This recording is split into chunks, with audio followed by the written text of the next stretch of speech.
Welcome to WDET's special live coverage of the Mackinac Policy Conference, live from the dining room of the Grand Hotel on Mackinac Island. This is our annual trip north for politicians, business leaders, members of the philanthropic community, and the media to discuss Michigan's problems together, away from home, to see if maybe the sunshine, the horses, the fudge, the taffy inspire us to come up with different ideas, different solutions than we would back home.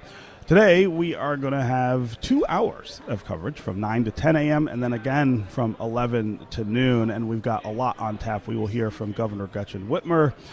We will talk with Rip Rapson, the CEO of the Kresge Foundation, about the foundation's 100th anniversary and much more. But we are going to begin today with Representative Elissa Slotkin, a member of Congress who has also announced that she will be a candidate for the open Senate seat here in the state of Michigan. Elissa, great to see you up here. Thanks for having me. What a great place to be, quote unquote, in studio. Yeah, that's right. It's been a while since we've seen each other in person. It has. I ask everyone this question first. What's your agenda this week? What are your goals? What kind of things do you hope to get done up here? Yeah. Well, first of all, I just think it's amazing. This conference, I think, is unique in the United States. I can't, when I explain it to my fellow members of Congress, they have no idea. They're like, what? Right. I mean, I'm like, we all come to an island, Democrats, Republicans, unions, business leaders, environmental folks, energy folks, and we get on an island where it's hard to kind of get off. There's no cars, and it's small, so we see each other everywhere. Yeah. And I think it's pretty unusual, especially now, given how polarized we are. So I like coming up here for that reason.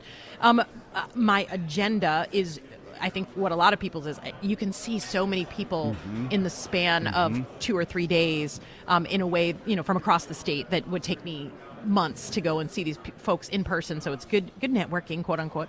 But I think for me, we dropped a big piece of legislation yesterday, and the Secretary of Commerce is coming to speak, Gina Raimondo, today, and we worked hand in glove with her team on basically giving her the authority to block things like Chinese vehicles from coming into the United States before they get here. Because I'm watching what's going on in Europe and in Mexico, and they are just eating up market share, super cheap, subsidized $10,000 vehicles, where all the video and all the radar goes back to China. So I've been kind of stuck on this issue, given my national security background, but also being a Michigander. Yeah, it's an interesting issue where commerce and intelligence overlap. Yeah. I'm not sure a lot of people in Michigan are familiar with this Chinese vehicle issue. We don't have that happening here. We don't, which is why I'm obsessed about it, because so just to give you a perspective, the first Chinese electric vehicle was sold in Europe, in the European Union, in 2021, and they now have 25% of market share. Because they make it super cheap, so it undersells, and they kind of made it look nicer. It's not like, doesn't look like the early versions that they made. It kind of looks like a Tesla, right? And then now they have almost 30% of market share in Mexico, and the Chinese government and the Chinese companies, are looking at factories in Mexico, right? So why would you be looking at factories in Mexico if your plan wasn't to come and start providing those vehicles in the United States? And right now, there's no legal authority for anyone to say, well, this is a commercial product that is a threat to national security, so we're going to ban it. We don't have that. You can throw tariffs on something. That's a step. But there's no way to have a national security review of anything, of a piece of LiDAR, that even in an American vehicle, right, that's imported from China. So that's my focus, is to say sometimes a piece of commercial, a commercial item can pose a bigger threat. Can you imagine the Chinese government having video and LiDAR of every military base, every infrastructure site, at knowing, geolocating where specific leaders are in these cars? No. I don't like that. Yeah. So anyways, it's just become kind of my obsession, and we use the conference as a way to announce that, and the Secretary of Commerce coming helps kind of seal it. Yeah. I mean, that's a wonderful concrete example of the kind of things that people try to do up here. It's not. Yes. We're not just loafing around riding in carriages. Yes. We do a little of that. Yes. There's definitely some people pre-gaming here. Yeah. I mean, there's definitely, I'm not going to lie, but that I've seen that. But there's a lot of work. You can get a lot of work done. It's having everyone in the same space is a positive thing. Yeah.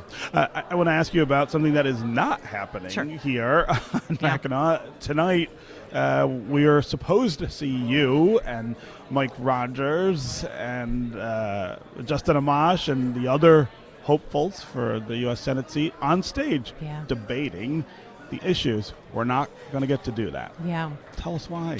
So I signed up for this debate in April and actually had my debate binder, and we had mock debates going on and practices and the whole thing. It was sold to me as it's been every year, 3 Democrats, 3 Republicans. The chamber likes to do that. They did it, I think, in 2018. Yep.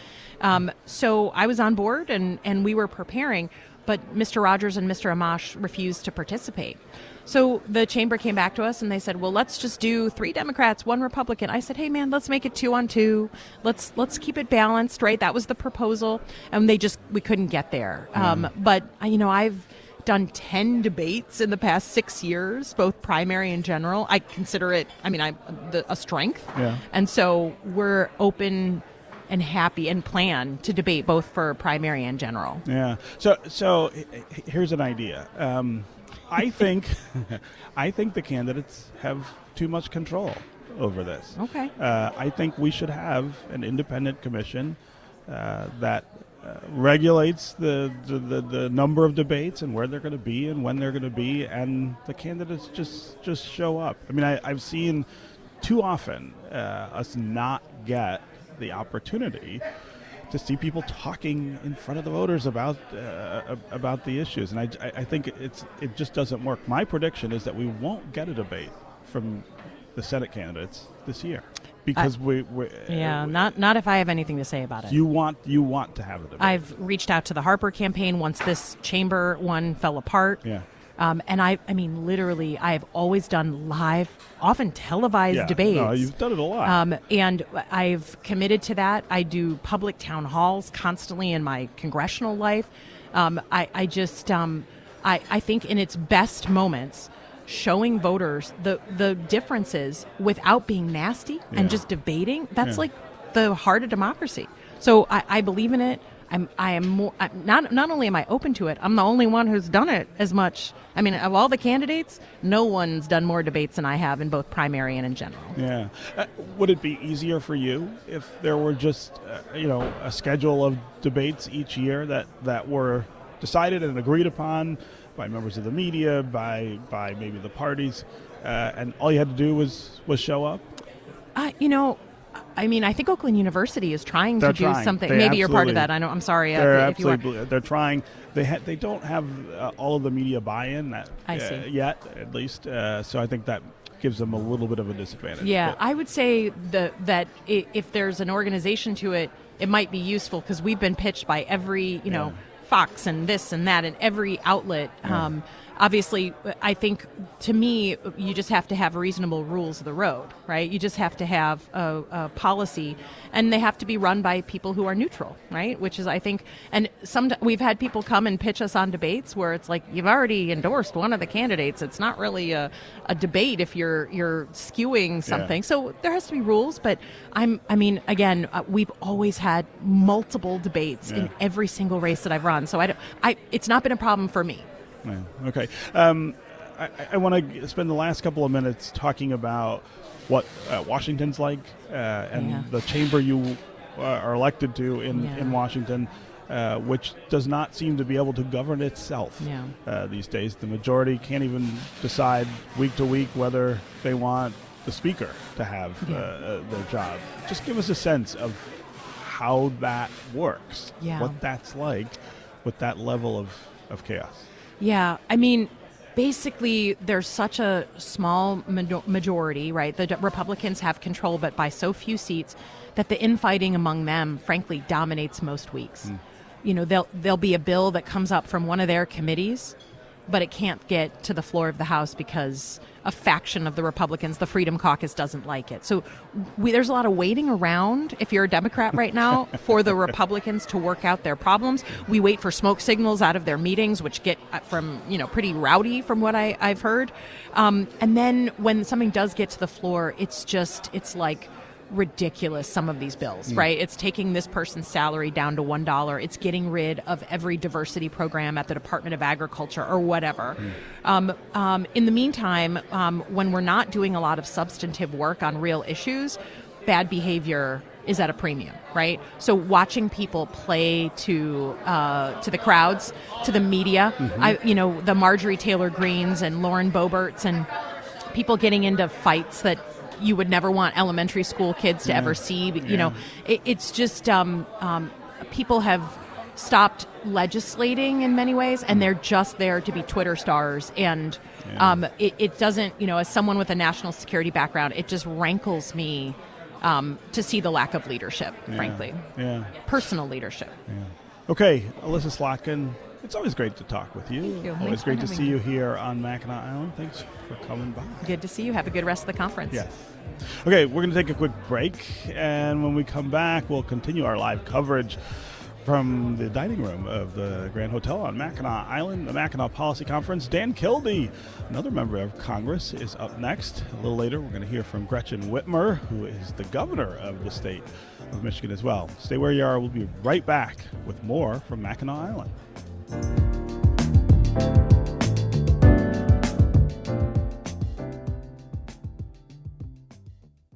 Hi, it's Terry Gross, the host of Fresh Air. We bring you in-depth, long-form interviews with actors, directors, musicians, authors, journalists, and more. Listen to our Peabody Award-winning Fresh Air podcast from WHYY and NPR.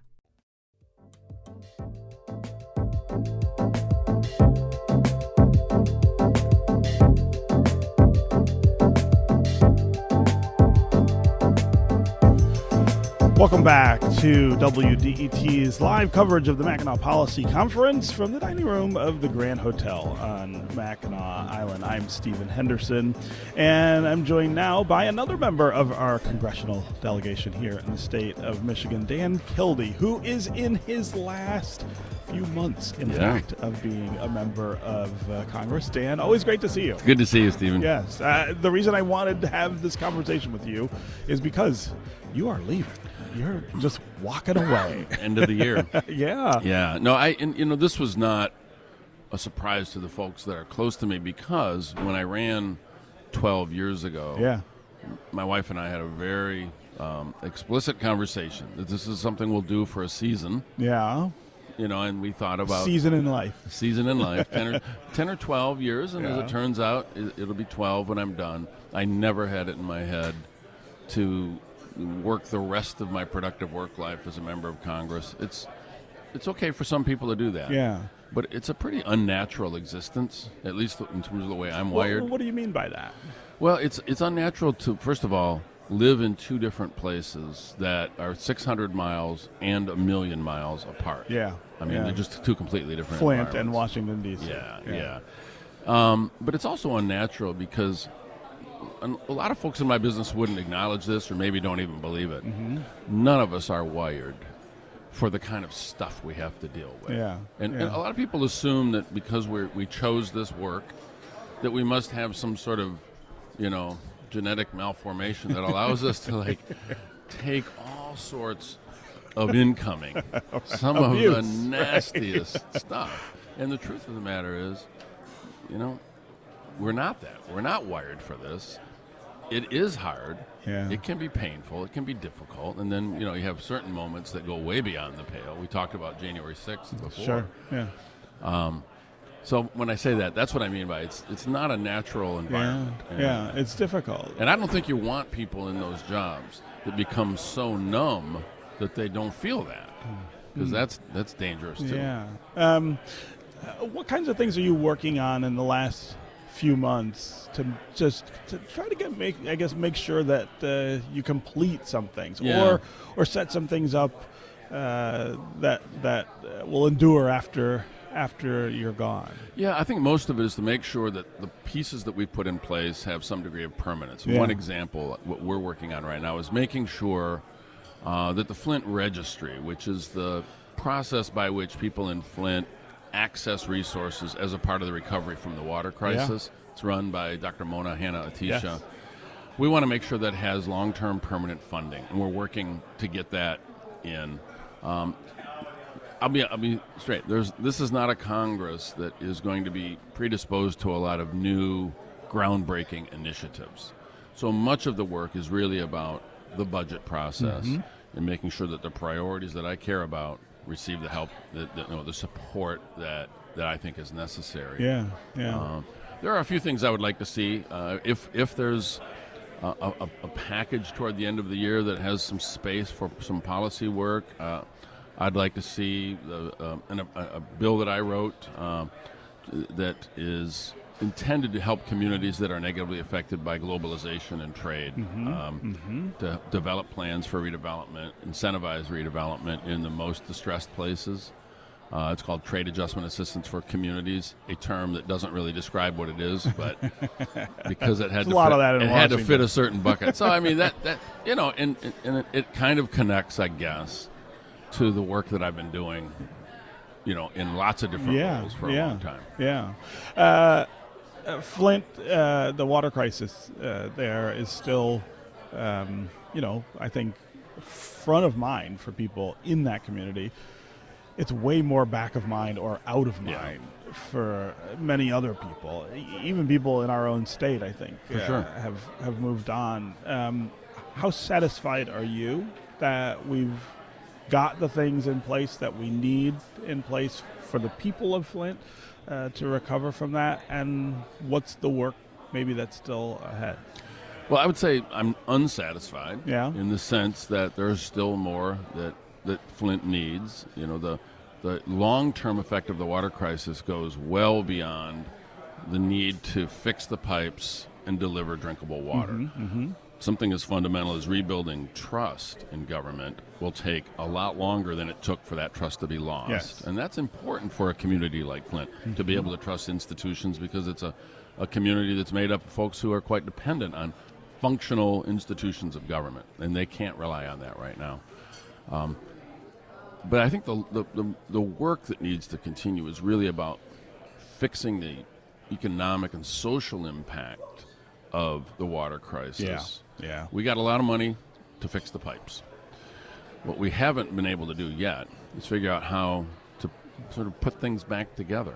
The city lost 20,000 people in the few years of the Flint water crisis. 20% of its population, the people who could relocate, leaving behind a more difficult city to manage.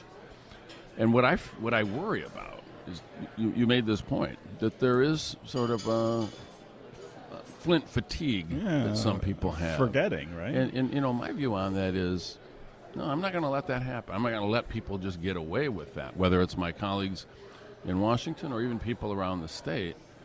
Look, this is you broke it, you bought it. But the other point, and I don't need to belabor this, the other point, I'm not satisfied because the underlying conditions that allowed a Flint, Michigan to occur are still very much in place. It's the result of a municipal finance system that does not recognize the realities of the 21st century. Absolutely. And we got to fix that. We can't let Flint just get back to the point it was at before the water crisis. That wasn't a good place. Right. But even if we got it back there, that's not a good place to be. One mistake away from going into free fall. We need a new social contract that says that there are certain elements of civil society that are guaranteed to every person living in the wealthiest country on the face of the planet at the wealthiest moment in its history. And if we can't deliver that, we're going to have more Flint, Michigans. It might not be about water. It's going to be about something. I remember when the water crisis happened, one of the things I wrote was that Flint had been a victim of public policy for decades, right? It was a victim of a bad decision that poisoned the water for a short period of time. Right. But for decades before that, public policy had failed the city. No question. And not just Flint, as you point out. Every city in the state of Michigan is a victim of a municipal finance system that's insane. Yeah. I mean, it just is never going to provide enough. Yeah, and the only difference it's a big difference, but the difference that Flint faces is that it had its crisis in full view of the country and the world. Yes. Whereas most communities that are struggling with the same sort of preconditions, there's no fanfare, there's no excitement or interest, there's no celebrities parachuting in for a photo op and then leaving, which is what happened in Flint. Yes. There's no attention to it, and so it's treated as if the people living in the communities that we just described are the cause of their circumstance. Absolutely. And they are the victims of the circumstances that they're in. And it is policies over the years that have allowed wealth and economic activity to relocate out of those core communities into the region as if it's happening as a natural function of the marketplace when it's not. Yeah. It's a result of policy. So you will come back to Flint after December 31st this year when you're no longer a member of Congress. What are you going to do? Well, I have accepted the offer to become the president of the Community Foundation of Greater Flint. I don't think I knew this. It's an organization that is almost entirely focused on the subject that you and I were just addressing. Yes, absolutely. And there are some resources there. There are partners like the Charles Stewart Mott Foundation, for example, that I'll be able to work with. And without having to go through the legislative process in Washington, right. I'll be able to, on a smaller scale, do the work that I think is, similar to the work that I've been doing for the last 30 years. Yeah. I don't think I've ever changed jobs. I just get a different business card, and that's kind of what's going on. And I won't have to fly to work. Right. That's right. another good thing. Well, I have such a vivid memory of the first time you and I met. I came to Flint, so you could show me what you were doing with the land bank there. But then you said, look, we got to get in the car. And you drove me all over the place, showing me all kinds of things in Flint. I just remember the energy and the gleam you had just driving around the city, this city that is your home and has been. Flint's one of the loves of my life. Yeah. And I know it's a tough place. And I know we have a lot of problems, but everything I have, everything I've been given came from Flint, Michigan, and I love the place. And it's got good bones. We can make it better. Yeah. I'm gonna ask you this. I don't expect you to necessarily answer. What about the seat that you're vacating? What's going to happen with that? Well, I mean, there's a robust primary on both sides of the aisle. It's one of the most watched districts in the country. It is. Really. It is. It's going to be a very tight race, I think. Yeah, it will be. And, we showed, I think, in the last election that the approach that I tend to take, which is roll up our sleeves, solve the problems. I'm not, a bomb thrower. I'm not going to be I'm not going to go viral in a committee hearing calling somebody a name. Yeah. I just like to get the work done. That approach is rewarded. It's a 1-point Republican-leaning district that I won by over 10 points in 2022 against a really well-funded opponent. Absolutely. And he may well be the Republican nominee again. So I'm confident that with the right campaign, a Democrat can win. My goal is that we hold the seat for the Democrats. I think it's important for lots of reasons, mostly because I think we're at an inflection point in our country that has a consequence that is almost hard to imagine in terms of the strength of our democracy. Sure. And I think the Democratic Party, with its flaws, is in a much better position to defend that. Yeah. Okay, Dan Kildee, always great to Good to catch up see with you. you. We'll see you up here next year in your new role, I'll right? be here. I'll probably have green hair and a really loud jacket. That's right. Let it all hang out, right? Right. All right. Thanks so much for Thanks, being with Stephen. us. You bet.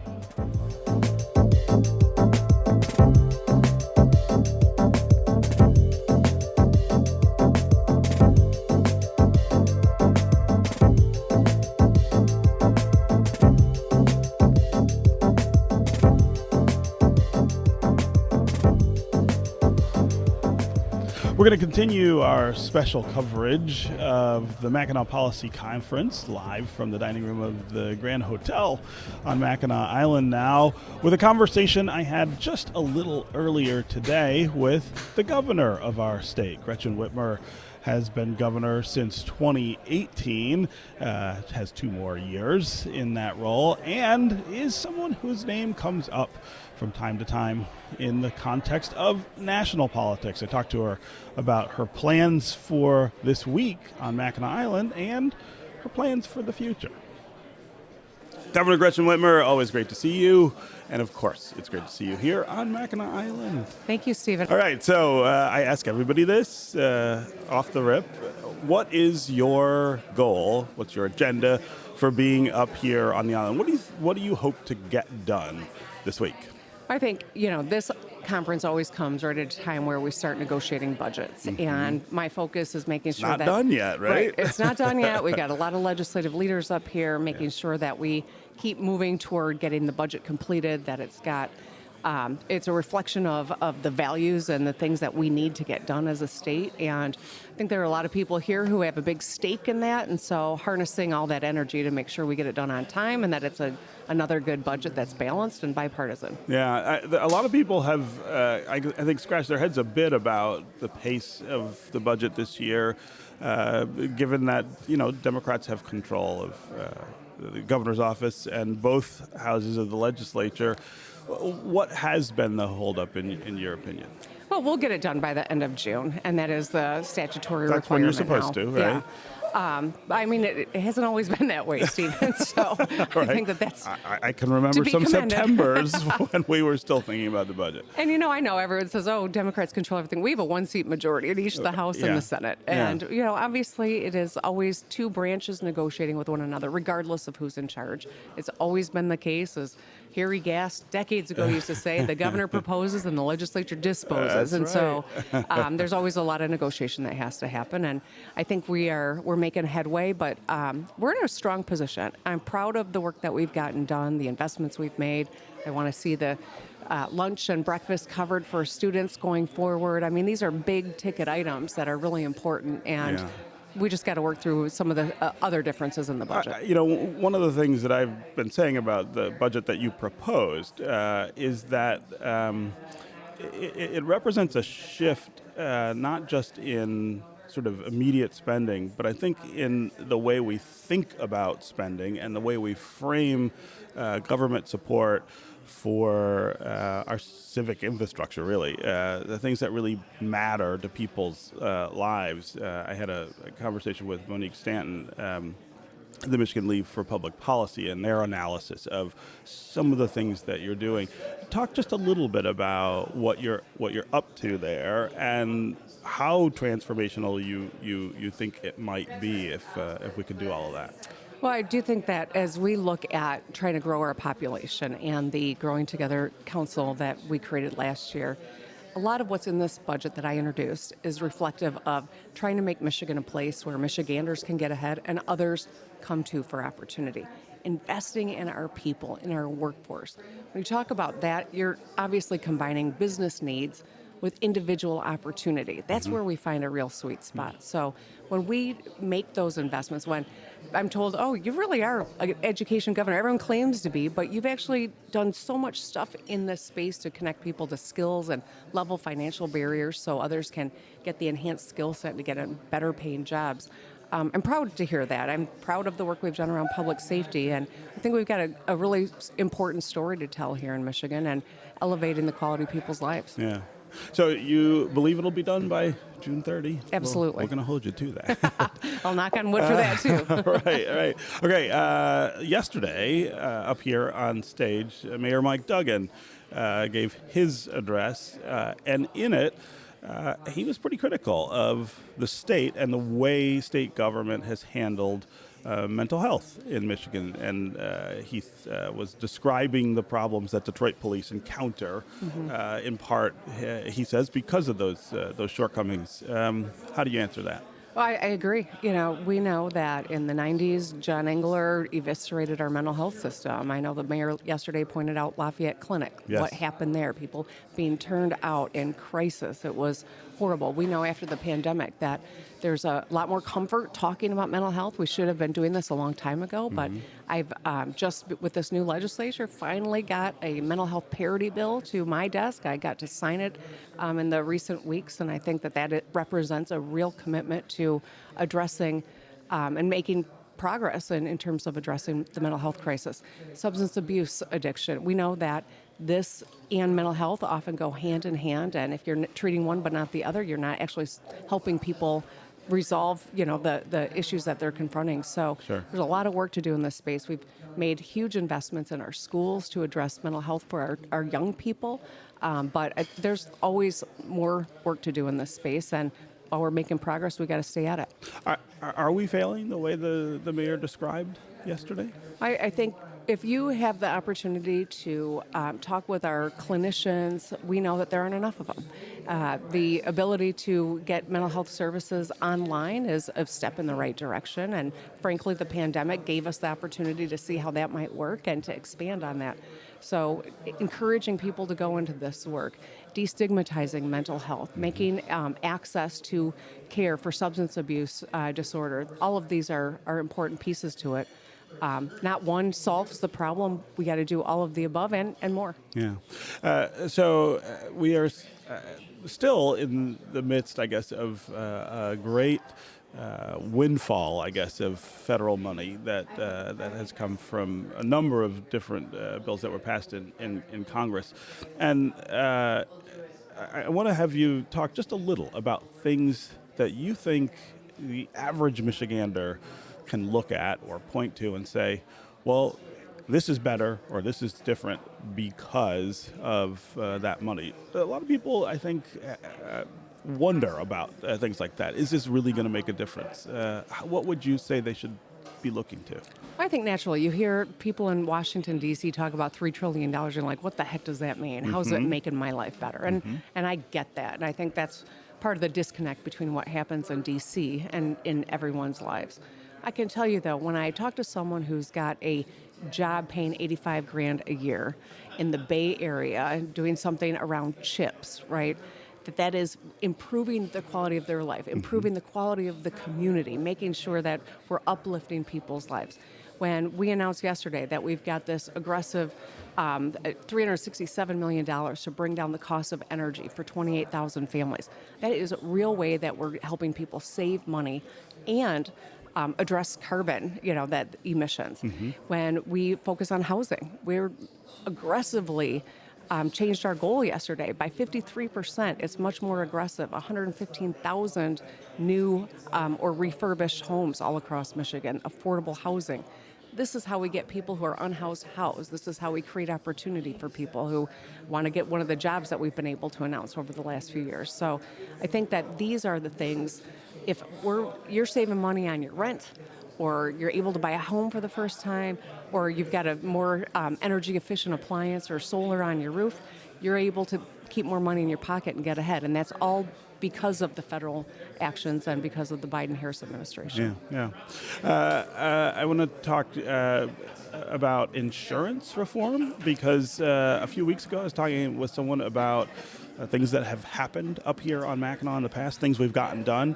The insurance reform really did come together up here more clearly than in other places. A lot of people don't think it's working. I don't know that I've had a conversation with you about whether and when we might go back and take another swipe at that. Well, I know that there's conversation in the legislature. There has been ever since the first iteration, when we were up here on Mackinac.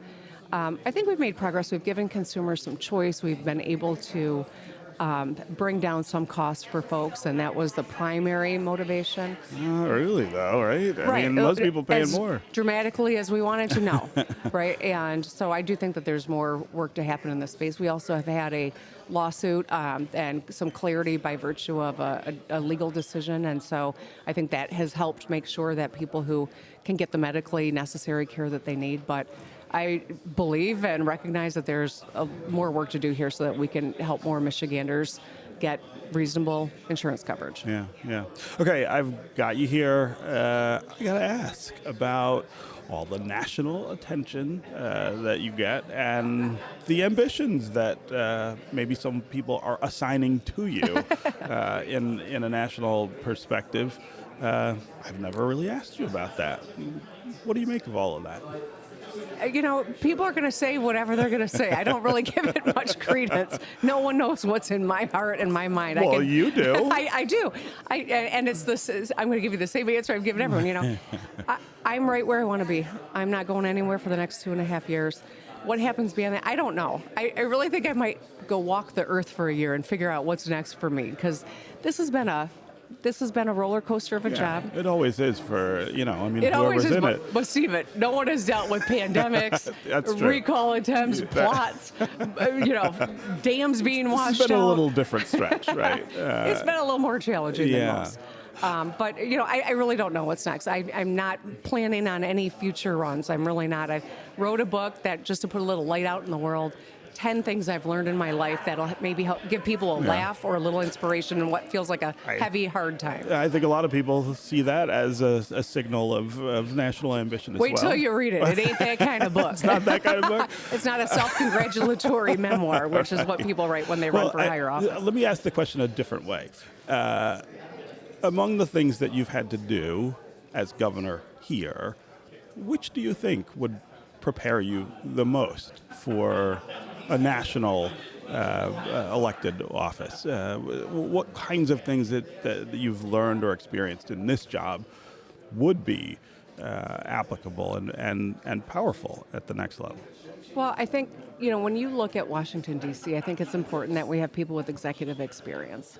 We have a lot of people who go from the Senate to the presidency, and I remember sitting in Detroit when the Democrats had the presidential debate. There were like 17 of them. It was a 2-night event because there were so many candidates. That was a lot of fun, by the way. It was. And the Fox Theater, which we showed out. It was fantastic. It was like the prequel to the NFL draft. Right. But it was kind of startling to see there were 3 governors on that stage, and they could not cut through. Yeah. Because governors got to get stuff done. Yeah. I didn't mean stuff, right? Governors got to get stuff done. Yeah. And at the end of the day, we got to be able to negotiate and lead, and the buck stops with one person. And someone from a legislative body takes, it's an important job, but they take positions on issues. They don't, at the end of the day, have to own. Accountable for them, right? Right. And so I think that executive experience is something that's really important. Yeah. Okay. Governor Gretchen Whitmer, always great to see you. Thank you. All right. We're going to take a quick break, and when we come back, we'll have more special coverage from the Mackinac Policy Conference on Mackinac Island.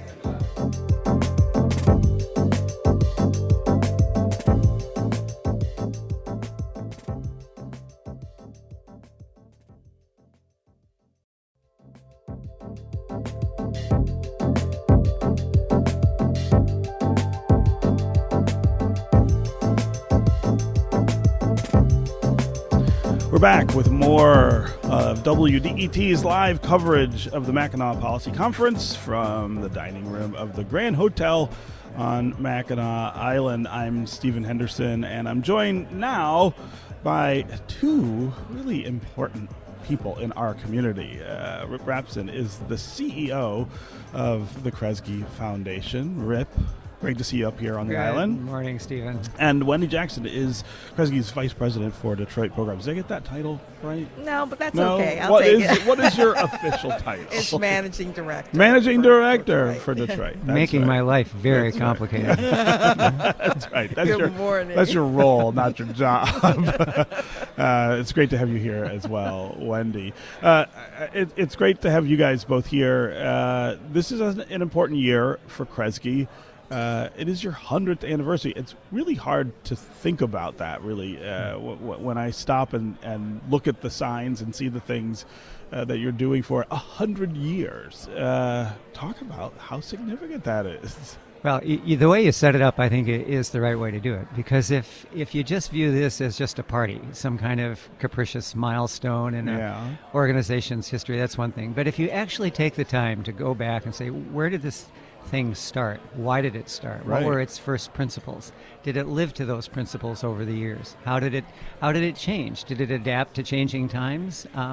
Where does it sit now? Does that mean it's going to sit the same way in the next 20 years? And so what we're trying to do in the Centennial is sort of ask some of those questions.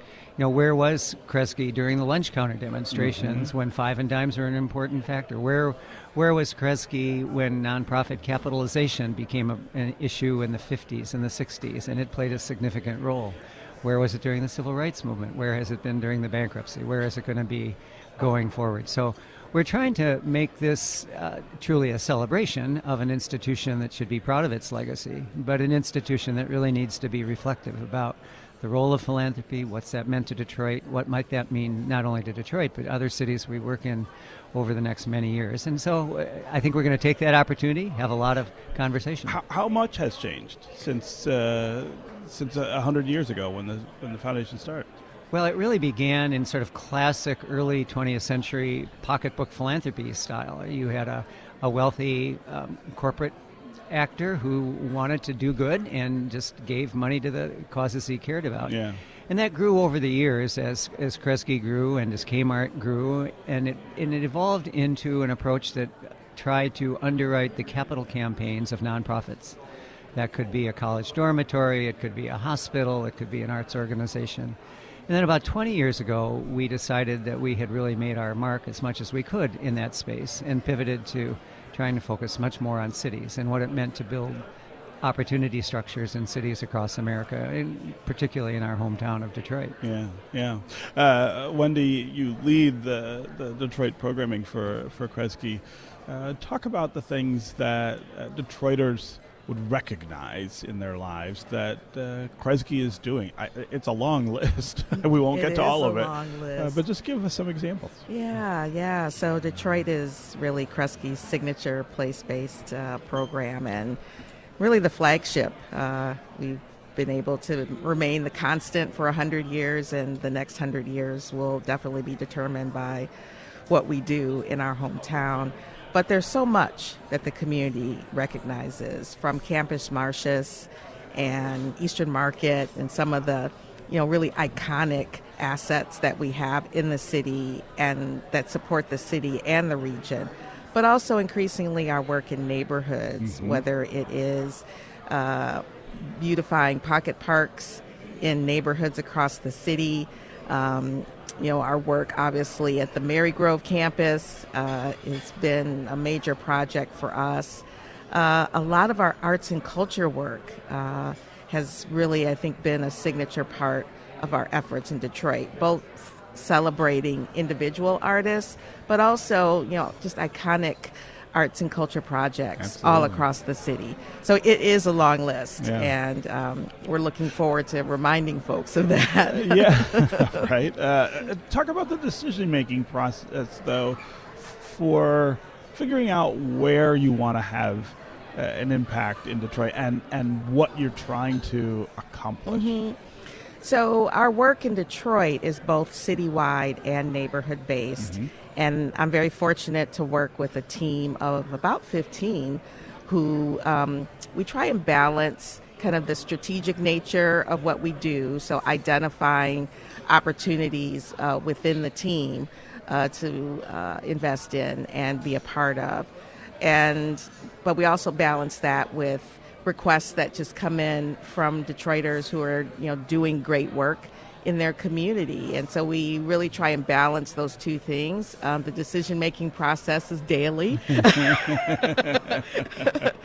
But it's interesting you asked that question because most folks don't know kind of the inside baseball approach of, how do we make decisions? What's the information that we use to make decisions? How residents inform so much of what we do and decide where to be strategic at. Yeah.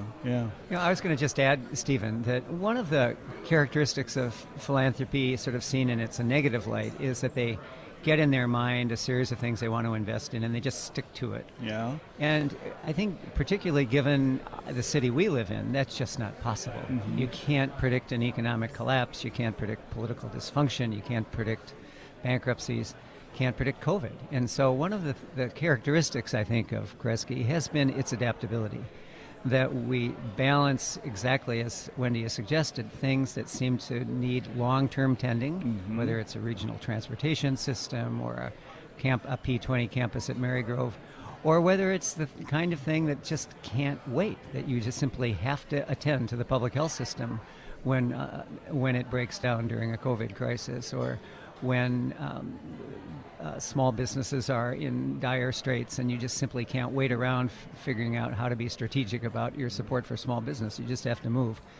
And I do think that that's a quality that sometimes is lost on people, is that we can be very adaptive if we need to. And that's an enormous community resource, because often neither the public sector nor the private sector can move that quickly.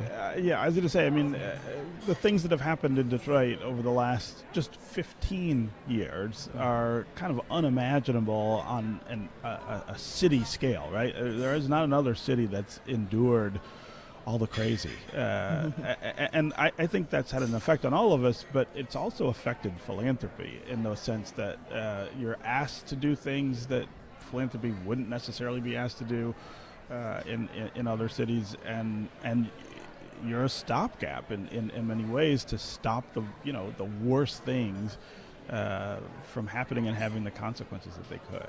And I think some people are bothered by that a little bit. Sure. We've heard the criticism. It's a lot of power. Yeah, we've got no election certificate. Right, we don't report back to our shareholders. What's our accountability? And that's completely legitimate. But I also think that most of the problems that Detroit faces, that any major urban area faces, require that all of these sectors sort of figure out their roles. And sometimes you got to cross boundaries. I mean, sometimes it's just not something the public sector can do. Woodward Corridor was not something the private sector was prepared to invest in 15 years ago.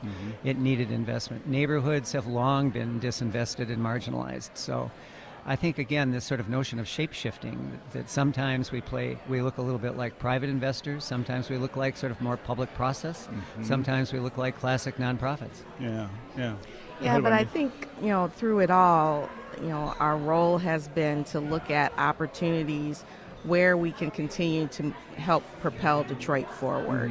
So, we may not always get it right, but the idea is, because we have such flexible capital, it is a responsibility, and there is a public charge to what we do. And so making sure that where we invest continues to move the city forward and catalyze, things that, as Rip said, the public sector might not be able to do right now, or the private sector might not be able to do. So that's where we have this unique leadership role. Yeah. But it is, it's, as many say, it's a three-legged stool. So we have to work in concert very often to really get the job done. And it's about staying connected to residents, right? I mean, that part, you have to get that right.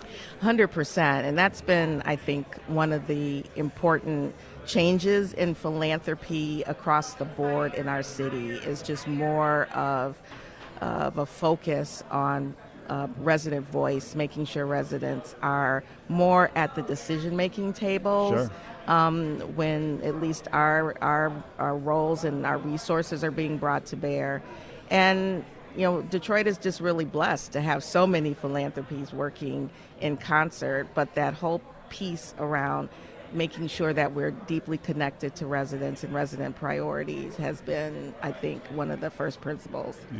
Yeah. It sometimes makes for interesting tension zones. I can't tell you how many times I've gotten calls from elected officials saying, "That's your grantee. Why is that organization making such trouble for us? Don't you understand?" That, and I've said, well, it's a different form of pluralism, right? That we sometimes are a vehicle through which the community's voice can be heard in a different way, and that can be annoying to a public sector official or a private sector official. But I think, again, it's a long-term balancing act where you don't overstep any of those roles, but you try to keep them in balance. Yeah. Okay, Rip Rapson, CEO of the Kresge Foundation, and Wendy Jackson, Managing Director for the Detroit program and the Kresge Foundation. Great to have both of you here on Mackinac Island. Settle a dispute for me, please. The producers of this show have this answer wrong, so I'm hoping you get it right. Fudge or taffy? Oh, are you kidding? Who could get that one wrong? Well, what do you think is the right answer? Well, it is fudge, of course. No! Yeah, Fudge. of course. Not you! Oh, My I goodness. can't believe you would even ask that question. I'm so outnumbered on this, too. Everyone I ask, other than the mayor. The mayor was on my side.